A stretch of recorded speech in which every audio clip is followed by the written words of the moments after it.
રાજકોટમાં સ્કૂલ સંચાલકો સામે મનમાની કરતા હોવાના આક્ષેપ લાગ્યા છે। ચોક્કસ દુકાનમાંથી ખરીદીનું દબાણ ન કરવાના પરિપત્રનો આ સંચાલકો ઉલાળ્યો કરી રહ્યા છે। જિલ્લા શિક્ષણ અધિકારીના નિયમનો ઉલાળ્યો કર્યો। સ્કૂલ દ્વારા પુસ્તકોની ખરીદી માટે ચિઠ્ઠી આપ્યાનો આક્ષેપ લગાવવામાં આવ્યો છે।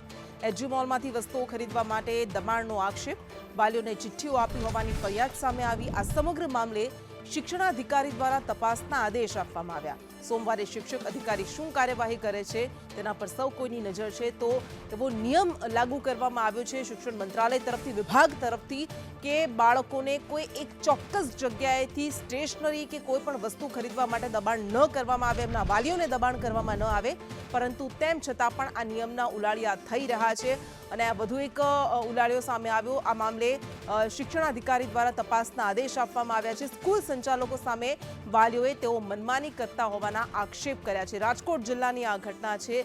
ચોક્કસ દુકાનેથી શૈક્ષણિક ચીજવસ્તુઓની ખરીદી કરવા માટે શાળાઓએ આગ્રહ ન રાખવો આ નિયમ છે, પરંતુ કેટલીક શાળાઓ આ નિયમોનો ઉલાળ્યો કરે છે। શાળાઓ દ્વારા ચોક્કસ દુકાનેથી નોટબુક, સ્કૂલ બેગ, પાઠ્યપુસ્તકોની ખરીદી માટે ચિઠ્ઠી લખીને આપવામાં આવે છે અને ત્યાંથી જ ખરીદી કરવામાં આવે એવો આગ્રહ કરવામાં આવે છે।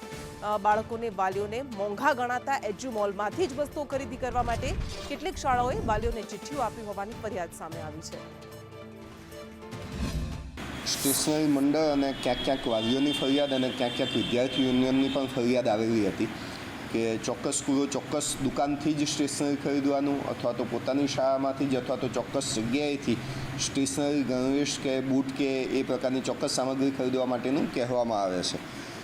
સામાન્ય રીતે માર્કેટ કિંમત અથવા તો બીજી જગ્યાએથી એ વસ્તુ સસ્તી કિંમતે મળતી હોય, પણ ચોક્કસ પ્રકારની જ વસ્તુ ખરીદવાનું દબાણ જ્યારે કરવામાં આવે ત્યારે વાલીઓને ખૂબ મોંઘી પડતી હોય છે અને શાળા જુદી પ્રકારે આ બાબતનો ઉલ્લેખ કરતી હોય છે।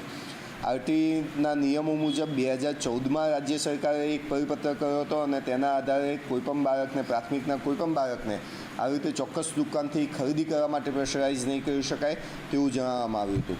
અને એ જ પ્રકારે ગ્રાન્ટિંગ કોડની જે કલમ 17 છે એ અન્વયે પણ માધ્યમિક શાળાઓ આવી રીતે કોઈપણ વિદ્યાર્થીને પ્રવેશ આપતી વખતે કે પ્રવેશ આપ્યા પછી દબાણ કરી શકે નહીં તેવું નક્કી કરવામાં આવેલું છે।